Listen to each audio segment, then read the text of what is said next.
Okay, so this is the first recording in a series of lectures on reinforcement learning, in particular, deep reinforcement learning. And we'll learn what that is by the end of this first video.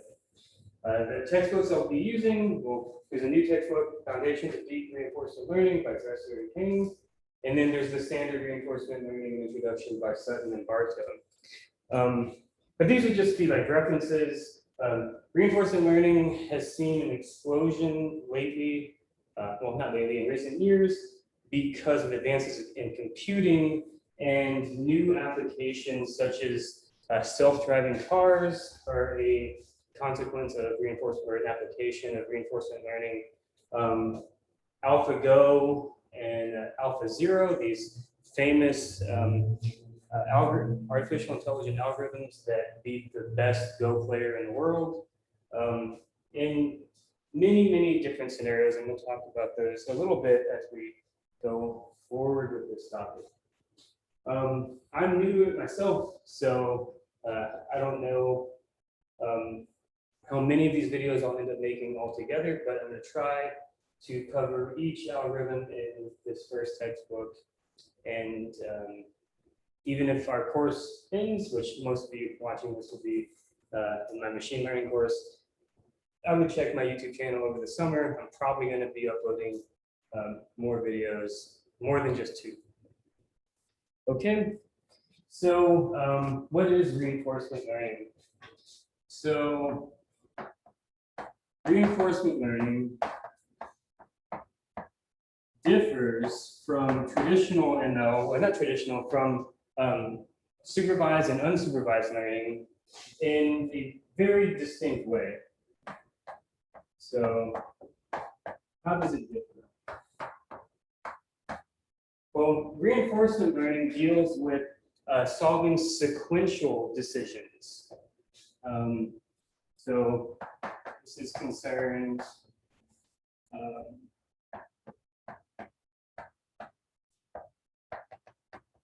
with sequential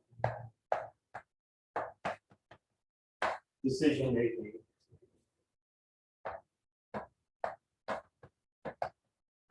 So, for example, suppose you're trying to program an algorithm to play an opponent in Go or in chess or in tic-tac-toe, right? Supervised machine learning would take an instance and takes in a feature vector and maps that either with regression or classification. So with playing a game, maybe classification, do something, right? But the game goes on and on and on, and a move early on in the game might affect how well you do later on in the game, right? So there is this notion of a ordered sequence of operations, and standard supervised learning cannot deal with that. We need to think of this as a sequence of decisions, and that's where reinforcement learning really shines. Okay, so this notion is just as old as the other machine learning techniques like supervised and unsupervised. In fact, 1950s. So I'll just go ahead and write that down. First worked on by Bellman, which you probably know who that is, as students who have taken many statistics courses in the 1950s. And this was with relation to, what was it? Dynamic programming, among other things like, what was it? Quasi-linear equations, but really dynamic programming is the beginning.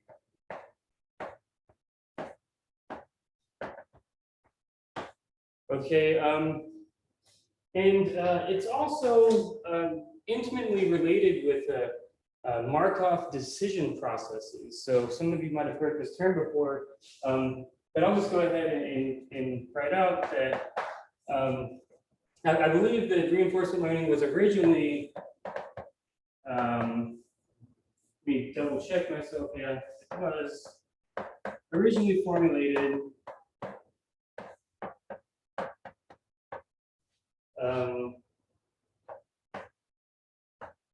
under optimal control theory and Markov decision processes. I'll just say, yeah, they're so closely related, I consider them the same.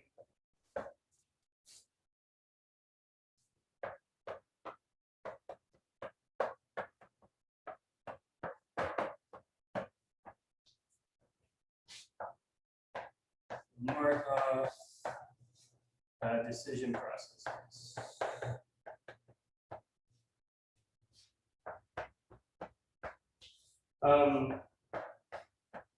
And actually yesterday,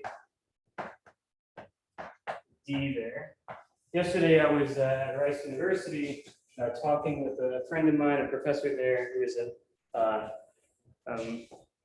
he studies operations research, and we more or less came to the conclusion that reinforcement learning is, in a sense, a subset of operations research, in that you're looking at sequential processes and you want to always make the best choice. You're trying to optimize. That falls in the realm of operations research. Now that's just a decision that we kind of formulated over a cup of coffee yesterday, and I'm sure that other people would have different opinions. But that's the idea. If you think about playing a game and you want to, or if you think about running a business and you want to make the best choice at each given time step, you're trying to optimize, and you can have feedback loops on those time steps. With like production, for example, that's more or less a operations research problem, which happens to also be a reinforcement learning problem. Okay, so what is the general idea behind reinforcement learning? So general idea. So let's see if I can put this in bullets, or do I need to write? Yeah, I'm going to write out a little mini paragraph, I suppose. So, given an environment,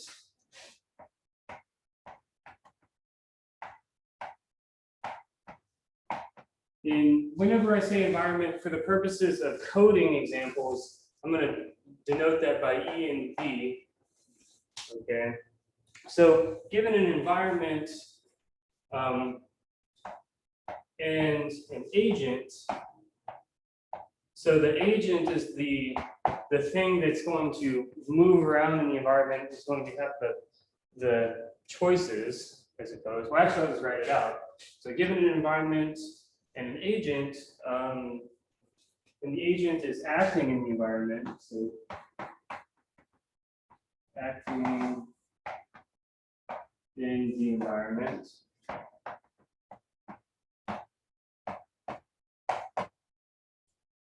Okay. The agent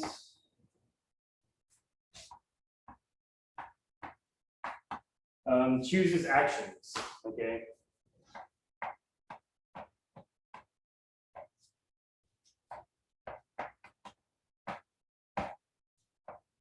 And we're going to say one at a time.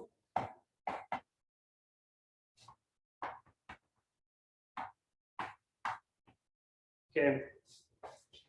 And once an agent makes an action, well, the environment will accept this action. So the environment accepts these actions, or accepts an action. See.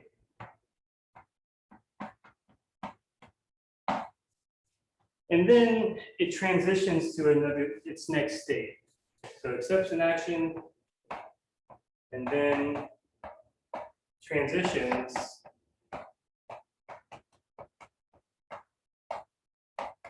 to its next state, or to a, yeah. to its next state, yeah. And you can think of a state as like an observation on the environment. So if the environment was a tic-tac-toe board, and as an agent, I chose to put an X in the middle of the tic-tac-toe board. Once I choose that action, the environment is updated, and the next state is a picture of the tic-tac-toe board with an X in the middle. Okay, so when an agent makes an action, it changes the environment, or can change the environment. And that change in the environment, regardless if it actually does change, gives you a new state. So you have an action, new state. And moreover, for each action that you that the agent chooses to do, you're going to have a reward. So this new state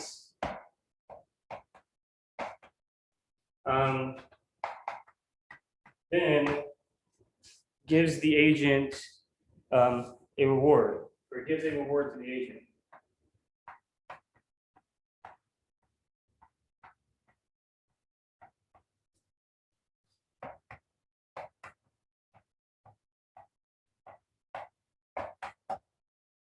And that is the fundamental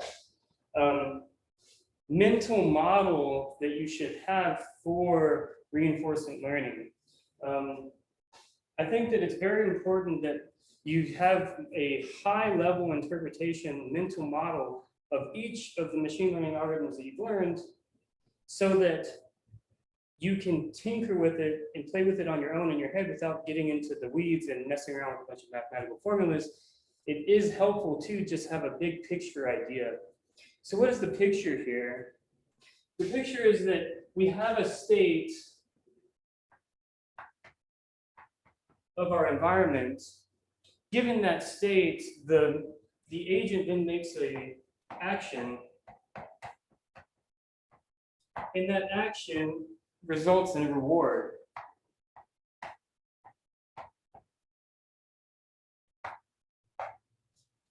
Okay, and that's the name of the game. That's how things work. Even like just in real life, like I'm looking at the board, I write down something that changed the state of the board, and then I have a possible reward, and the reward could be anything that you choose, that the environment chooses. So typically, we're going to denote this by a triple ST, AT, RT. So at time t, this is the state, the action, and the reward.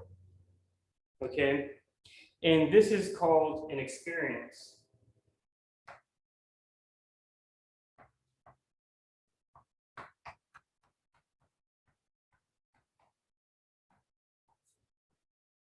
All right, so this triple, this ordered triple, ST, AT, RT, that is an experience together, okay? Does that make sense? Like, it's again, it's just imagine you're a little toy, or not a toy, imagine you're like Mario jumping around in one of the Mario worlds. Each state is a picture of where you're at, you make an action like jump, and then you have a reward that corresponds to that action. And the reward doesn't have to be positive, it could be negative. For example, if you jump into a hole and you fall down. Okay, so let's go ahead and draw a diagram to kind of illustrate this state action reward, state action reward. It is in a sense a control loop. It feeds back on itself. And there's a picture that we can look at to help us visualize what's happening with this process. And this picture is kind of ubiquitous amongst all the reinforcement learning literature that I've found online and in the textbooks. So it should be fairly standard that we have an agent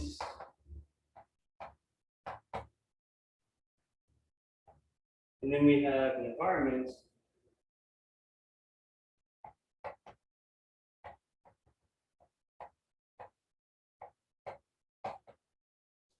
And the agent will choose some action, A sub t, Okay. And then for that action, we're going to get some reward.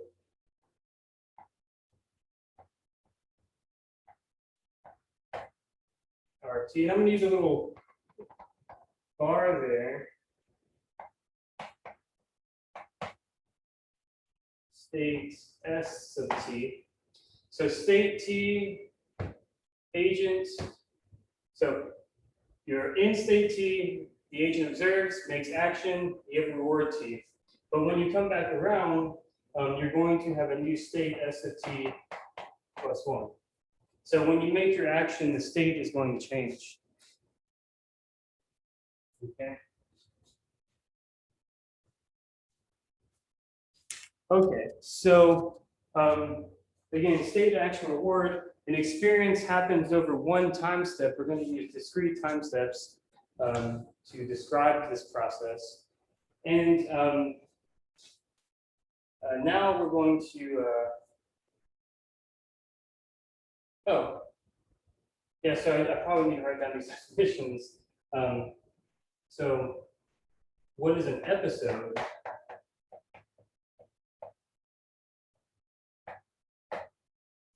Okay, so an episode is the time horizon. So the discrete time horizon, the number of time steps that you take. Right. So the time horizon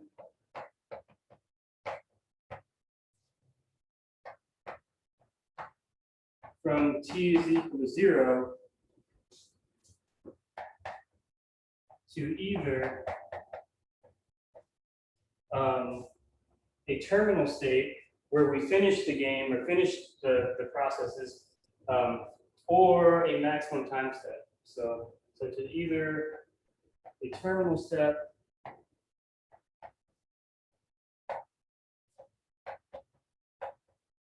or a maximum time step.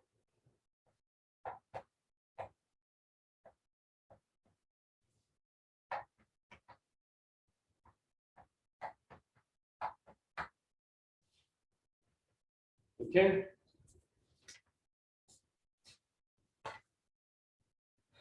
Okay, so we have an episode, which is a triple over one time step. No, sorry. An episode is the time horizon from t is equal to 0 to the maximum allowed time step. Now, these processes can happen indefinitely, like infinitely, but typically we're going, well, at least in my lectures, we're always going to cut this off at a finite time. We're not going to allow this loop, this feedback loop, to go on forever. We will set a maximum number of steps that can happen. But again, this is not necessarily this is not necessary for the algorithms that we'll be looking at. Okay. All right, and then I need one more definition. I'd like to fit it over here if I can. Maybe I can. A trajectory.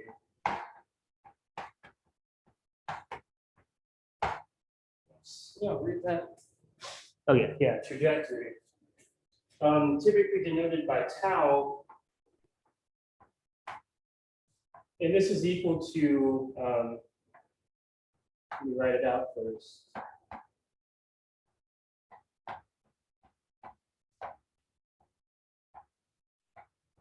For our class, we're going to use capital T to denote the final time step in a episode, always, right? So capital T is either the maximum time step or the time step when we cut out of an episode, okay?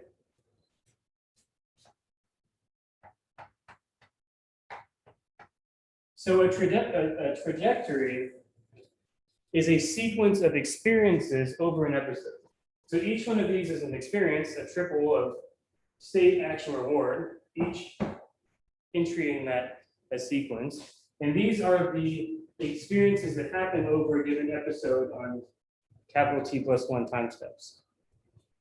Okay, so that's a trajectory. This is basically how your agent is playing the game in the environment, okay? The agent looks at the state, makes an action, and there's a reward. It does it again, does it again, does it again, all the way to the end where that's the last state, that's the last action, that's the last reward. What happened? How did the agent fare in that environment? Okay. So now we have the basic definitions down. So what do you think that we want? Well, actually, how does the agent choose the action, right? Like, we don't know that, but we should definitely probably come up with a definition for it, or a term for how the agent chooses an action. So that's what is referred to as the agent's policy. The policy of the agent is what determines the action that it will make, in a sense, either deterministically or stochastically. The policy will determine the action given the state. So maybe I'll just write that down.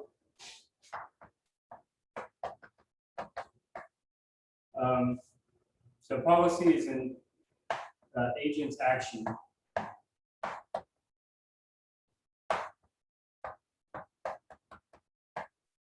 Okay. Well, agent's action producing function.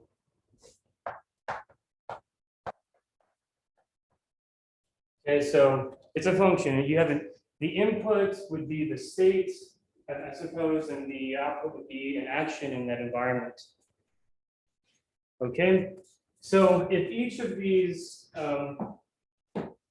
R's represent rewards, typically what we want to do is we want to maximize the rewards of a given trajectory.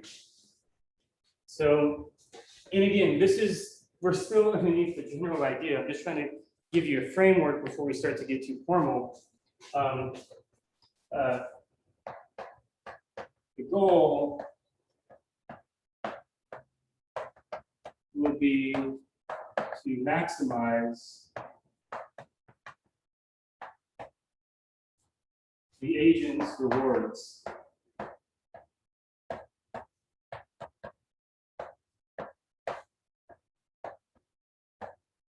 Okay, so for a given trajectory, which is a sequence of experiences over a given episode, we have these plays. Each of them has a reward. We want to maximize the reward, which is somehow going to, well, each reward is defined in terms of the environment that we're in, but that's the idea behind getting these things, these agents, to do better and better. We optimize our rewards. That's one way to do it. Okay. So this is the general framework. I'm going to go ahead and stop the video, this first video, erase and start the next video. And I think I'll end up doing 3 videos on this introduction to reinforcement learning.